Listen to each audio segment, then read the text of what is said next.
ഇന്നത്തെ നമ്മുടെ റെസിപ്പി മൂലി പൊറാട്ടയും പുതിനയില ചട്നിയും. ഇതിനായിട്ട് ഞാനിവിടെ 1/2 കിലോ മൂലി എടുത്തിട്ടുണ്ട്. അത് നമുക്ക് തൊലി കളഞ്ഞ്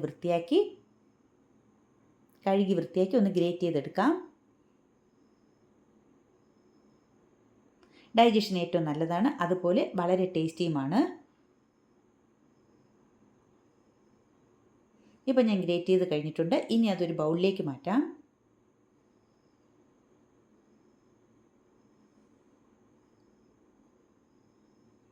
ഇതിലേക്ക് 1/2 ടീസ്പൂൺ ഉപ്പ് ചേർത്ത് കൊടുക്കാം.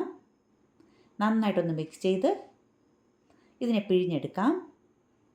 ഇതിൽ നിറച്ച് വെള്ളമുണ്ട്, അതുകൊണ്ടാണ് നമ്മൾ പിഴിഞ്ഞെടുക്കുന്നത്. ഈ വെള്ളം കളയില്ല, നമുക്കത് മാവ് കുഴച്ചെടുക്കാം.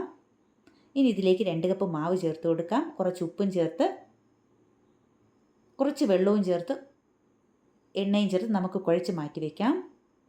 ഇനി നമ്മുടെ മൂലി നമുക്ക് മിക്സ് ചെയ്തെടുക്കാം. 1/2 ടീസ്പൂൺ ചില്ലി പൗഡർ, 2 പച്ചമുളക്, കുറച്ച് മല്ലിയില, ഉപ്പ്, ഇത്രയും ചേർത്ത് ഒന്ന് നന്നായിട്ട് മിക്സ് ചെയ്തെടുക്കാം. മിക്സ് ചെയ്ത് മാറ്റി വയ്ക്കാം.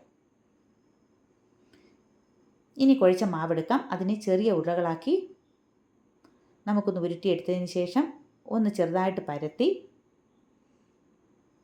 ഒന്ന് കുഴിച്ചതിന് ശേഷം അതിനകത്ത് നമ്മൾ മിക്സ് ചെയ്ത് വെച്ചിരിക്കുന്ന മൂലി അതിലേക്ക് വെച്ച് ഒന്ന് ഉരുട്ടിയെടുക്കാം.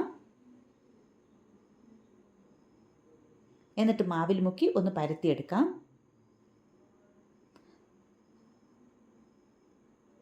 പതുക്കെ പരത്തണം, അത് പൊട്ടിപ്പോകരുത്.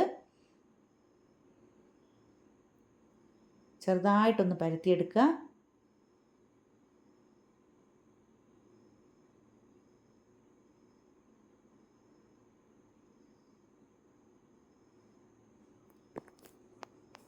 ഇപ്പം നമ്മൾ പരത്തിയെടുത്തു കഴിഞ്ഞു.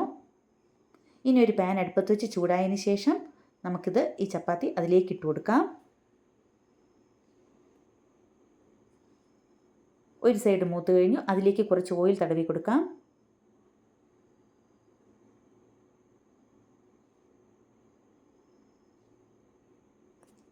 ഇപ്പം നമ്മുടെ 2 സൈഡ് മൂത്തിട്ടുണ്ട്. അങ്ങനെ നമ്മുടെ മൂലി പൊറോട്ട റെഡി ആയിട്ടുണ്ട്. ഇനി നമുക്ക് ചട്നി ഉണ്ടാക്കാം. അതിനായിട്ട് കുറച്ച് പുതിനയില എടുത്തിട്ടുണ്ട്, അതുപോലെ കുറച്ച് മല്ലിയിലയും എടുത്തു. ഇതിലേക്ക് 2-3 അല്ലി വെളുത്തുള്ളി ചേർത്ത് കൊടുക്കാം. 2 പച്ചമുളകും, കുറച്ച് ഉപ്പും, 1 ടീസ്പൂൺ തൈരും കൂടി ചേർത്ത് നമുക്കൊന്ന് അരച്ചെടുക്കാം. വെള്ളം ചേർക്കുന്നില്ല. അരച്ചെടുത്തതിന് ശേഷം കുറച്ച് തൈരും കൂടി ഇതിലേക്ക് ചേർത്ത് മിക്സ് ചെയ്തെടുക്കാം.